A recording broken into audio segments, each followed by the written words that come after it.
another Pac-12 matchup. In fact, we got a slew of Pac-12 games in a row here. USC and Arizona State. USC 34-point road favorites, 61-12. I mean, betting markets and the odds makers and everybody collectively has completely shit on Arizona State now after that performance last week by them against Fresno State. This team, again, it's going to be a long, hard road for Kenny Dillingham, the new head coach here at ASU. I don't see the talent.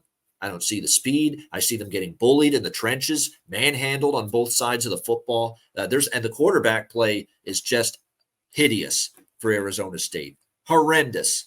And neither one can play. And they've gone back and forth here. Rashad has been bad. Drew Pine, the Notre Dame transfer, hasn't been any good. And you're seeing why he's not at Notre Dame anymore. And they went out and got Sam Hartman with the way Drew Pine looked last week. He should be riding the Pine. That's the only Pine that Drew should be involved with right now. But yeah, just horrendous quarterback play.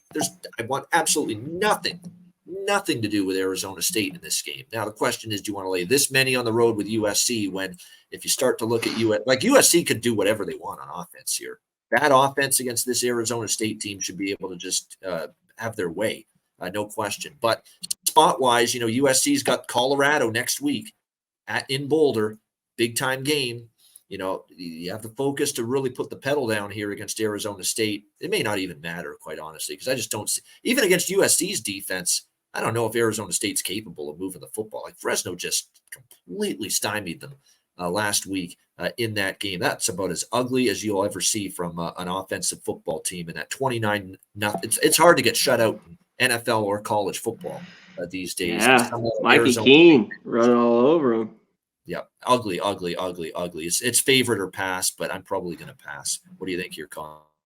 Yeah, I mean, and Conover couldn't do anything. 89 yards, 2 picks, a goose egg. Yeah, he was bad too. At home.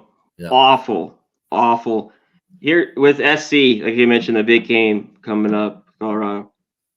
First half, just because they seem to pull it and maybe be late, and their team total first half, even full game, it's gotten there. Those games were at home. And the totals, the first halves have been going over, but the full games have been staying under because they've been, taking it easy. I think they get on the first half. Maybe they're asleep and this whole thing, but that's just the way. I think no matter what, Caleb Williams, this team is just too dynamic offensively, and they'll score.